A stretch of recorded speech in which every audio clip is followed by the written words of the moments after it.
Hi everyone, this is Mallory Flowers on behalf of Jennifer Schaus and Associates, and we are coming to you live from Washington, D.C., and welcome to our Webinar Wednesday series. We're hosting a full day of complimentary webinars every 30 minutes until 4:30 p.m. Eastern, and our speakers range from accountants to attorneys and other industry professionals. The full schedule is on our website underneath the webinar tab. In the interest of time, we do not take questions, and our speakers' contact info is posted on the last slide. So if you have any questions, please contact the speaker directly. The recordings are on our website under the archived webinar tab as well as on our YouTube channel. And this is just a quick blurb about us. Jennifer Schaus and Associates helps both product and service companies in federal contracting. Our services range from market analysis reports to contract vehicles, including the GSA schedule. We can also help you with proposal writing and post-award contract administration. More information about our services can be found on our website. And these are two upcoming classes that we have going on that you can find more information on our website or on these links below. We are now offering advertising in our weekly newsletter and in our 2019 Webinar Wednesday series, so please contact me for more information. All right, so we're going to go ahead and dig into today's presentation, and Karen Dobson is going to be our presenter today. Karen, I'm going to go ahead and hand over to you. All right, thank you, Mallory. Let's get started. We are on our Slide 19, federal contracting. We're talking about overseas risk management today. The big thing about overseas risk management is making sure that you understand what your exposures are to the extent that you can. And if you understand your exposures, then you can put in tools to manage them. Next slide. The sources of your customer when you're working with the government are primarily going to be the Department of Defense and the Department of State. But you also have opportunities with, say, commerce, education, the EPA. Anything funded by the U.S. government is considered government contracting, and to some extent NATO as well. Next slide. Each division of the government has a special way that they manage their contracts. And it's really important that you understand the distinctions if you're dealing with more than one section of the government. So you need to look at what are the obligations you have, what are stated, what are implied, because sometimes it's just understood that you're going to do some things like act in the best interest of the United States. And then there are going to be things that you never saw coming. But if you have processes in place, then you can manage those uncertainties. Look and see whether or not the government's passing down its legal protections to you. You can't sue the government, and often they will share those protections contractually. Some departments of the government have restrictions for how you hire employees, especially if they're going to be classified employees. So make sure you, again, have a good idea of what those requirements are. Next slide. And when you're doing hiring, let's be clear. What are you hiring people to do? Where do you expect them to go? If you want them to go to Germany, that's a lot different from going to South Sudan. You're going to have probably different qualifications for those people. You want to make sure that you're hiring for somebody who can actually do the job that you've advertised for them. I had a client that had said that you had to be able to lift up to 30 pounds. And yet when you looked at their loss runs for their claims that the employees were having, they were having back strains from having to lift 75 pounds. So clearly there is a mismatch between requirement and ability. On our next slide, employee screenings. This is a really important section. This slide and the next one, we're going to have an overview of employee screenings. However, this subject could take a whole day or more. So it's very important. You really want to make sure that you have baselines, what we call baselines for your employees before they go overseas. Do they have pre-existing conditions? Are there some health factors that might limit what position is better for them than another? Make sure you do those background checks. The physicals, of course, psychological evaluations. Are they emotionally ready to go into an environment that may not be entirely comfortable?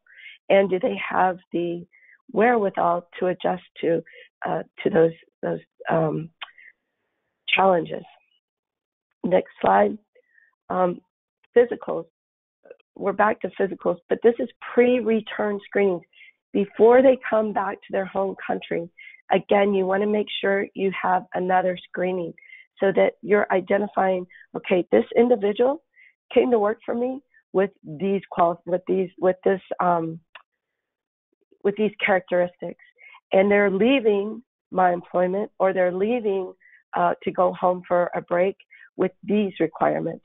And you want to be real clear if there's a change between the beginning and the end, that that's what happened during employment, but that you're not taking on a previous employer's risk. So if they got injured under working for another employer, you want to make sure that you are not responsible for those effects. And always psychological evaluations. Next screen. These people are going outside their home country. So in general, we're talking about Americans going outside the United States, but this could also apply to foreign nationals that you're hiring. You want to make sure, and especially if they're in leadership roles, you want to make sure that they have experience working and living successfully in a similar environment. So if somebody had been stationed in France, and then all of a sudden you're going, wow, you were really great in France, we're going to put you in Afghanistan. That's not really, that may work, but it's not a similar work environment where they have been successful. And are they experienced in diversity-rich environments? We're a fantastic country, and have a broad demographic base, but other countries are even broader in their demographic base. So are you ready to be that flexible? Again, maturity, self-awareness, mindfulness, these aren't necessarily things you can quantify, but you sure do need to make sure that they're qualities of the person you're hiring. Common sense, cultural awareness. So what is cultural awareness? Next slide. It's a repeat of what we just talked about. It's respect for differences. It's understanding that other cultures have different traditions, beliefs, customs. They have a different history. And so while if you're an American who's managing a group of individuals and you're about to get off for Christmas, you may be, these individuals may be ready to work because they don't celebrate Christmas. Maybe they celebrate Eid. There's just, how are you going to make room for these different traditions within your organization? Next slide. Training. Security protocols and systems to manage. You want to make sure, of course, the personnel that you know that they know what to do. How do you deal with sensitive information? Are you training your employees to understand what's sensitive information and how that needs to be protected?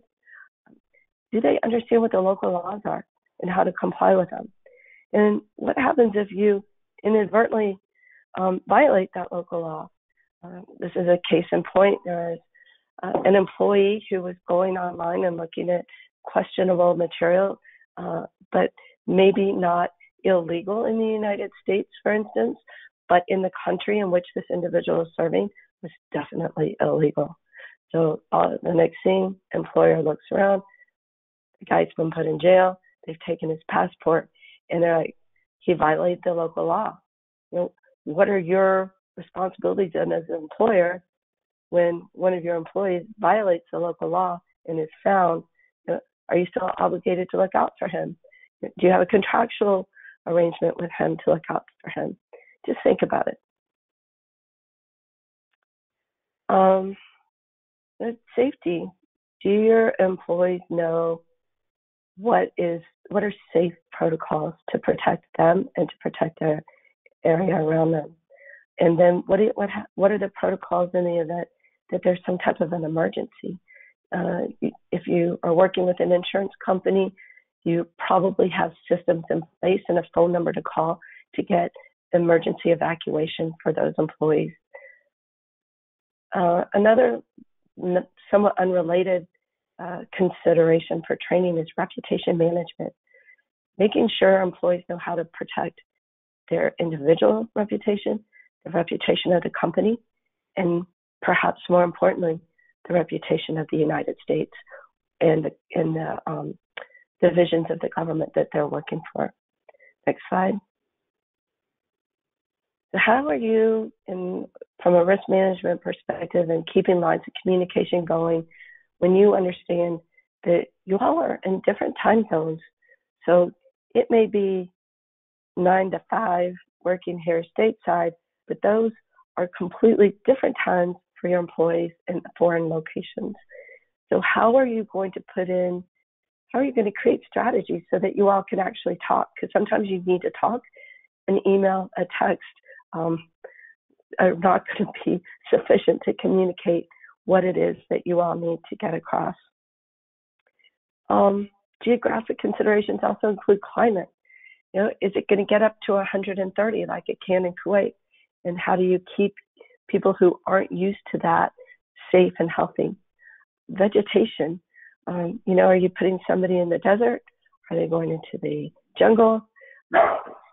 What are those different things that they're dealing with? I think about bugs. What about when we first went into Iraq and all of a sudden people are showing up with leishmaniasis? I don't think we'd ever even heard of it or knew what it was, but it's skin infections caused by sandflies. So our doctors all of a sudden had to get really creative in figuring out, oh my gosh, there's a whole host of things that we never took into consideration, and we're now having to get creative on how we solve them. Next slide. Language. Okay. We're in this webinar, we're talking to Americans.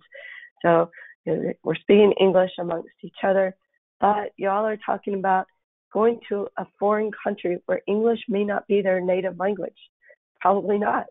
Even if we were going to someplace like England, we think we speak the same language, but we all know that we have differences. So how are you going to be efficient and effective with each other in communicating, and then integrating with your host nation, of course, and translators? How do you vet somebody who is trusted, who understands the nuances of what both the company and the host country representatives are trying to get across, so that there's a match of what the outcome is supposed to be. And then literacy, if everything's in signs and written and you have to take an online test, but part of your population is not literate, then you're going to have to find other means of making sure that they're on board with you guys. Next slide. So if it gets complicated adding in foreign nationals, why do you need to do it? Well, it could be contractual requirements. It could be a requirement that the host nation says that, great, if you all are coming into our country, you have to hire our people. It can help you be more competitive, especially if you're hiring certain populations who are really skilled at something that maybe you guys aren't, then you're capitalizing on that diversity. It also helps build capacity within your ranks in case you need to build out for additional work, and it looks good in your proposals. Next slide. So really important as far as risk management to know what your authorities are. And authorities are whose laws and regulations are you working under, and what are the nuances of those. So absolutely non-negotiable, know the laws of the country in which you're operating, and make sure that you have communicated that to each and every one of your employees, because it just takes one to step outside the bounds to create a challenge.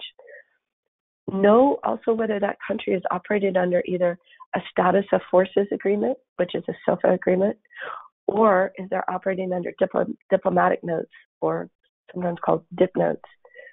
So status of forces agreements mean that you're operating under Department of Defense guidelines. DIP notes means you're under Department of State. Often working under defense has more weight than working just under DIP notes. So right now, Afghanistan is under a SOFA agreement. Iraq is not. They're operating under diplomatic notes. So you really got to understand what those nuances are. And understand the different definitions of offenses, be it from your host country, you as a contractor, as the United States, just no. And what are jailable offenses, and how do you deal with those if and when they happen? Next slide. Other things to think about: what do you do if someone loses passport? What are legal processes in case you need to engage those? Paying for services. Next slide. If you're paying for services, are you making sure you're in compliance with the Office of Foreign Asset Control, OFAC, and that you're not violating any RICO, Racketeer Influenced and Corrupt Organizations Act? So are you making payments to somebody who's going to help you build your business in such a way that it's above board? Or are you being asked or having to make payments to people to create business for you that actually is going to violate some of these laws? There are real subtle nuances. You want to have strong legal coaching and a strong sense of what works and what isn't going to work. Next slide. Communication systems. We feel like, or we may realize how lucky we are that our communication systems are so efficient here in the United States. We may grumble now and then, but actually we're really blessed. So what processes and procedures do you have set up? Let's say if you have somebody who's going into Ghana or into the bush, and you just don't have the same access to efficient communication that we do here. What are your plans for dealing with that? And what are your backups? Sometimes the equipment that we use from the United States are not compatible with what our host nation is using. So you need to know in advance what is appropriate for that host nation, and especially in those nations where they tend to have a more authoritarian regime, where they really want more controls over communication process. There's the exchange of information subject to, is it NIPRA compliant, meaning that it's not classified, but it's sensitive?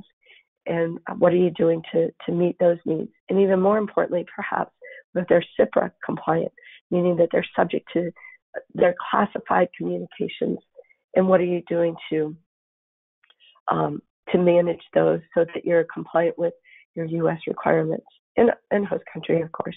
Next slide. Things that a lot of times contractors don't think about or they take for granted, and this is truth. They'll show up at a base and go, okay, where are my cars? Where am I sleeping? Where's the fuel for my cars? I'm going to be working on these tanks. Where's the fuel for the tanks? You just have an expectation that you show up and everything's there. If you don't line this up in advance, it may not be there. Even if you're an American going to an overseas base, an American base, or a base on which there are Americans, you've got to make sure that your foundation is in place before you arrive. What's your electrical supplies? What are you doing for satellite communications? Do you have enough employees? What if you show up and you have more work than you have employees? Your employees are a supply source as well. How are you going to get them? And then, as we just said, making sure they have living conditions. Next slide. This is something a lot of contractors don't think about, that the contractors are there to support,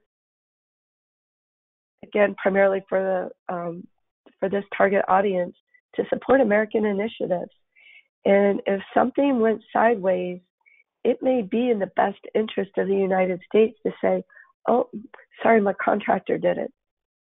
And it may feel, or it may be completely unfair, but it may be because there's a bigger picture.